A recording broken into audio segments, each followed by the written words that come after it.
I'm a 32-year-old man, and I'm getting married to my longtime girlfriend soon. What should be one of the happiest moments of my life has turned into a heartbreaking ordeal because of a deepening rift in my family. To give you some background, I'm my parents' biological son, and when I was 12, they adopted two boys who were biological siblings, Jack, who was 8, and Liam, who was 5.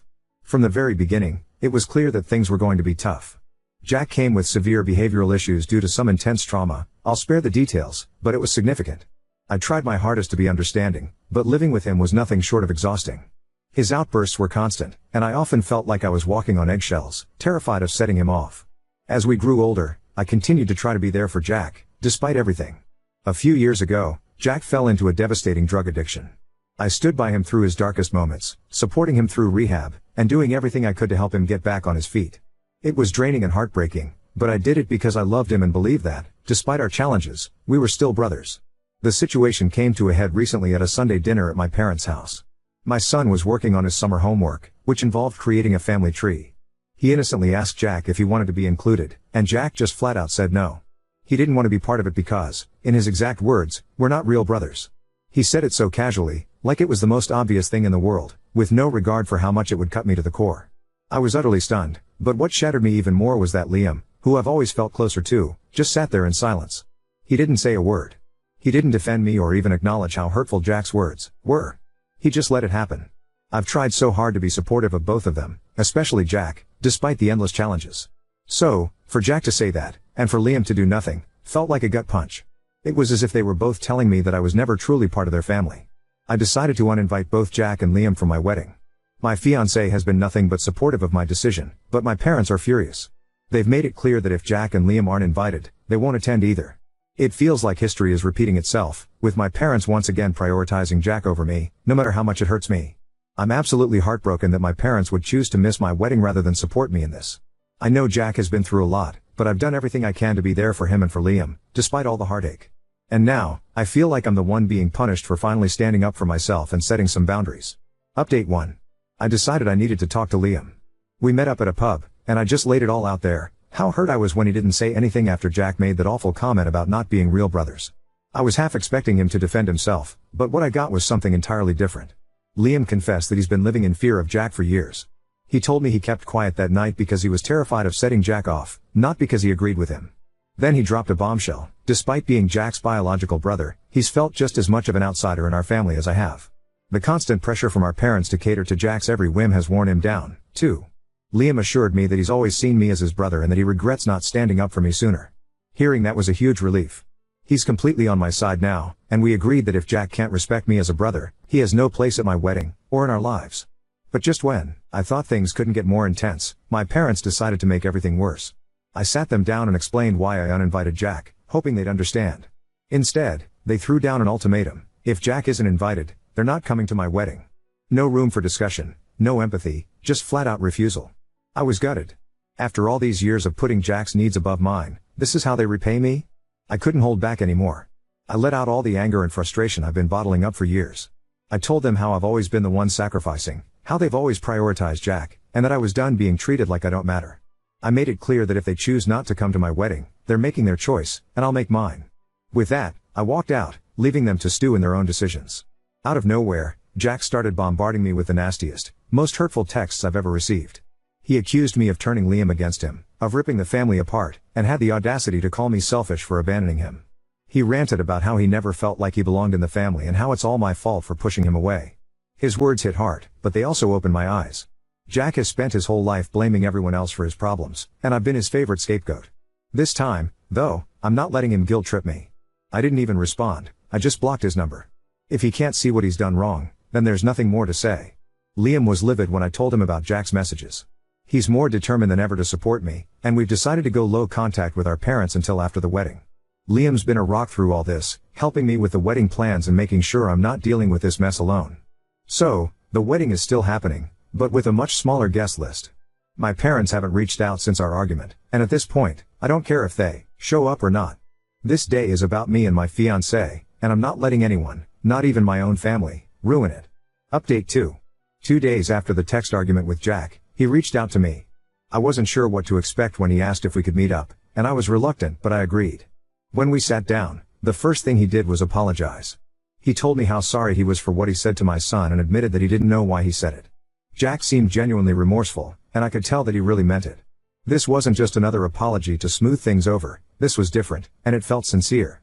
After apologizing, Jack took a deep breath and confessed something that I probably should have seen coming. He told me that he had relapsed before the argument even happened. Hearing that hit me hard. It explained so much about his behavior in the weeks leading up to that moment, the irritability, the distance, the way he was withdrawing from everyone. I realized that I had missed all the signs. I'm not proud to admit it, but I was so caught up in my frustrations with Jack's behaviors and my wedding that I didn't stop to think that something deeper might be going on. Jack's confession wasn't just about the relapse, it was about taking responsibility in a way he's never done before. He went on to tell me that after realizing the damage he'd caused, he had made the decision to check himself into treatment. This might sound like a typical step, but for Jack, it was monumental. In the past, Jack's only gone into treatment because he was either sectioned by social services and forced into it, or because my parents threatened to kick him out if he didn't get help. But this time, he made the decision on his own. That was something he'd never done before, and it showed me that he was serious about wanting to change. He told me that he is doing this because the prospects of losing me, his brother, was too much and he couldn't handle it. He wants to take this seriously because he wants to show me he can do it. He told me he sees me as his family, and he feels so guilty for making me feel like I wasn't his family. Jack has also agreed to start taking medication to help calm his nerves, something he would never do before. It's now been about 5-6 days since Jack checked himself in for treatment, and I've been visiting him regularly.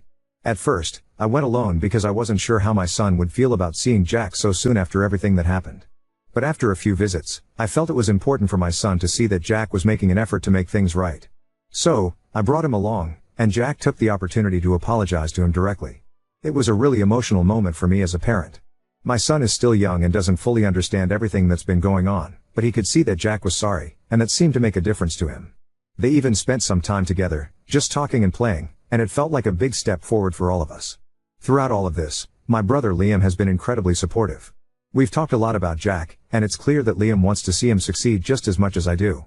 We both know how much Jack's trauma has affected him, and while it doesn't excuse his behavior, it does help us understand why he struggled so much. Having Liam by my side through all of this has made me feel a lot less alone. Reflecting on everything, I've come to realize that I need to take responsibility for my part in how things escalated. In the weeks leading up to the argument, Jack had been doing things that really got under my skin. Instead of addressing it calmly, I let my frustration build until I finally snapped. Looking back, I can see that his behaviors were likely tied to his relapse, and I should have seen that sooner. I feel guilty for not recognizing the signs and for reacting the way I did, but I'm trying to focus on what I can do to support Jack now that he's taking his recovery seriously. When I wrote my first 2 posts, I was in a place of deep frustration with Jack, and though nothing I said was incorrect or a lie, I definitely painted a picture of Jack's most negative moments without everything else. I want to remind everyone about Jack's trauma. Jack was a victim of severe abuse by his biological family, including extensive CSA, Liam also, but Jack's was a lot more intense. Jack jokes now that he was their biological father's favorite in all the wrong ways. Jack got into drugs at a pretty young age, but has been clean, or so I thought, for a while. I mentioned this before, but Jack has told me in the past that even now, almost 20 years after he was adopted by our parents, there is not a day where he doesn't think / have nightmares about his abuse. He says the only moments of peace he gets is when he's high. Jack's trauma runs deep, and it's something that continues to affect him every day. I'm not making excuses for his actions, but I do think it's important to remember that he's dealing with a lot of pain. Despite everything, I still believe in Jack. I believe that he has the strength to overcome his past, and with Liam and me by his side, I'm hopeful that he can get through this. I also want to take a moment to thank everyone who offered advice and support on my last post.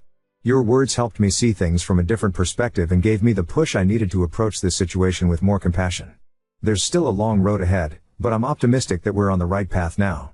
For now, things are looking up. Jack is taking his treatment seriously, and our family is slowly healing. We're taking things one day at a time, and I'm committed to supporting Jack as long as he's committed to helping himself. Thank you all again for your support. Your advice has been invaluable during this difficult time. Some of you may call me weak or naive for thinking this time will be different. But I am prepared to take that risk one more time for Jack, as he has shown me over the last week he is genuinely wanting treatment and he wants to be better. Jack's told me he wants to earn back his invite, but not to give it him yet. He said he will prove he deserves it. I really hope so. Yeah, some therapy would probably be useful. I haven't had it for a long time now. My parents are still being my parents. I've come to realize that every time they get involved in my relationships they just make things worse. But at least things aren't worse than they were before, and they apologized to me for saying they wouldn't come to my wedding. I have created a throwaway for this post. My fiancé is a Redditor, and actually introduced me to Reddit. But he doesn't usually come on this sub, so I am hoping it will remain unseen by him. My fiancé, Max, doesn't see it, but his parents are extremely manipulative people. His parents adopted his two brothers when Max was about 12 years old. They were 8, Jack, and 5 when they were adopted. Max is his parents' biological son. From the point of their adoption, I get the impression that Max was parentified a lot. His brothers both had pretty severe trauma, and because of that they lashed out often. The stories he tells me of their childhood and how his little brothers behaved are horrific, for example smearing poo on his pillows and bedroom walls. Max was treated like another parent and would babysit his younger brothers for extended periods. His parents would then constantly berate Max about his brothers' behaviors. And how he isn't taking good enough care of them. The behaviors were from both brothers but mostly from Jack. Now Jack became an addict in his early teens. My fiancé says it's because of the trauma of early life, which I am sure there is a link, and about 5 years ago Jack got clean. However, he is still an extremely immature, rude and mean person. Who will constantly blame anyone else for his issues. Max is constantly making excuses for Jack, even when he's rude to me or our son.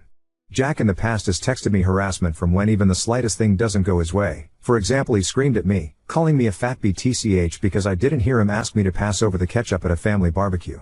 I now refuse to go to family events if I know Jack will be there. About 3 weeks ago I came to a family meal at Max's parents' house. I was told that Jack would not be there, and he wasn't for the first half. However, he came late, and instantly I could see he was either high or drunk or something. I haven't seen him in a while, but it was obvious from that point he had relapsed.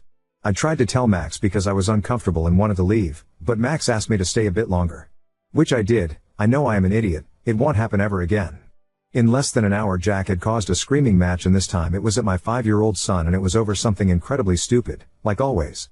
As soon as Jack started, I picked up my son and told Max that I am leaving and that he was a pathetic man for letting his brother speak to our son the way he did. To my surprise, this seemed to spark something in Max. He defended me and our son. And pointed out how toxic all his family were. He told them they were no longer invited to the wedding and that he never wanted to see any of them. I felt such pride in him.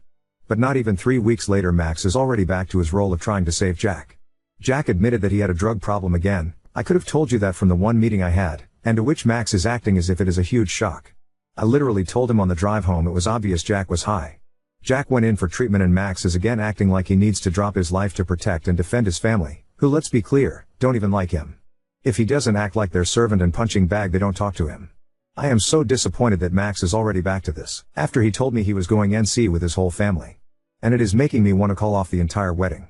Hess been visiting Jack in treatment every day, which is against the recommendations of the place, and he said he wants to take our son to see Jack. I said if he takes our son anywhere near Jack again it will mean the end of our relationship. Now on to second story. Discovered my landlord had secretly installed cameras in my smoke detectors, and now I'm fighting to regain my privacy and sanity. I am a 26 female, living alone for the first time. My landlord has always felt a bit off to me. He is a man in his late 40s and has never been holding back with comments about the way I look, etc. When I moved in, he was very clear about me not touching the 2 fire alarms in my bedroom and hallway. He justified it by saying they were directly connected with the fire department, and if I would try to do anything to them I would cause an alarm. The alarm in my bedroom has always made me feel weird. It makes a lot of noises, especially at night, almost sounding like a remote-controlled car and sometimes making a very muffled beeping sound. I brought it up to him once and he said it was nothing, and if it should make more problems I should call him. But other things kept happening and I just more and more felt like something was off, but at the same time people kept telling me I was overthinking things and scared since it is my first time living alone. The first thing that felt off to me was as I was renovating to move in, I grabbed a wrong shade of the color I wanted for my bedroom and it ended up looking a bit too bright on the wall. I tested it on. A few days later during a phone call he snapped at my parents about how horrible the pink was I was using in my bedroom and if I was crazy. I had not let him inside my place, so I was very confused, but kinda brushed it off to me walking around in paint-covered clothing. But things got weirder after that. During January last year, I spent a day at my parents' and when I came back something felt off. I couldn't pinpoint it and no one was inside my apartment, but I realized after walking into my bedroom a second time one of the drawers under my bed was pulled out and I don't remember ever touching it. Again I brushed it off mainly BC my parents told me I probably just forgot and I kinda ended up feeling ashamed for ever brining it up. Months later during the summer I took part in a gaming night on a friend's Discord server, and when I finally hoped off to go to bed at 4 a.m., I came into my bedroom to see my underwear drawers being open. I panicked and called my mum BC, she lived close by and I wasn't sure if someone was still in the apartment.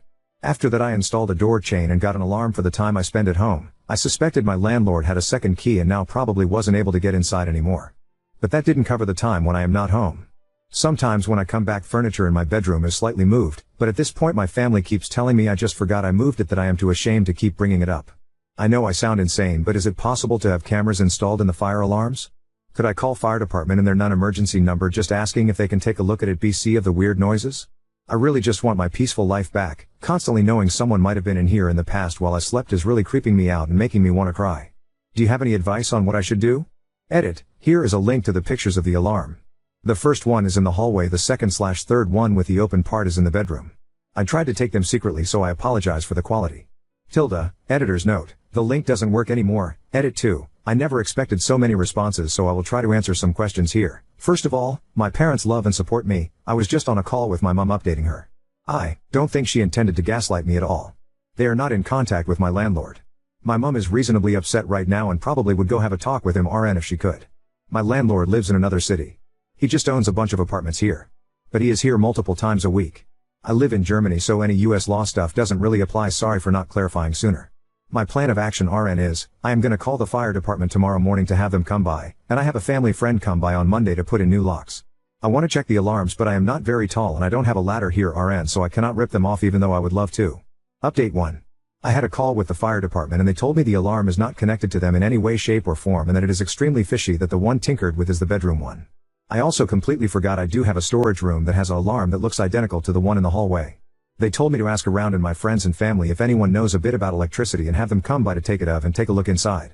They said it's very likely some kind of foul play happened here. Disregarding the camera problem, there is still a fire alarm someone just messed with and didn't fix.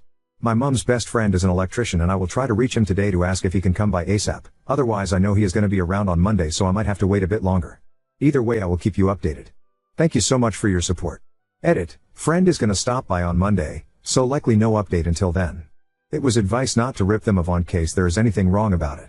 Should I feel unsafe at any point I can crash at my parents or my sisters.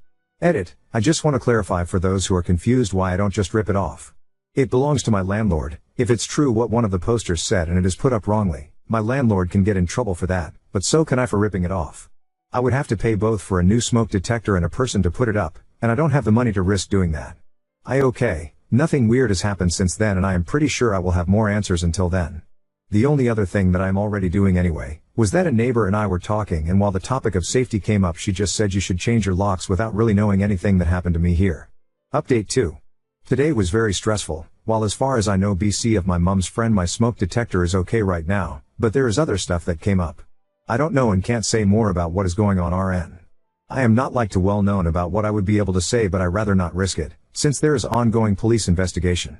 All in all I have made choices to keep my safety insured for now. Sorry for not being able to give some of you the closure they might want to hear. Maybe one day I might be able to share the full story of what happened. Until then, to all of you, thank you so much. You helped me gain the confidence to have things looked at, and to make my safety my priority. I hope things are going to be good for all of you in these crazy times. Update 3. To start this off, no, my landlord wasn't watching me.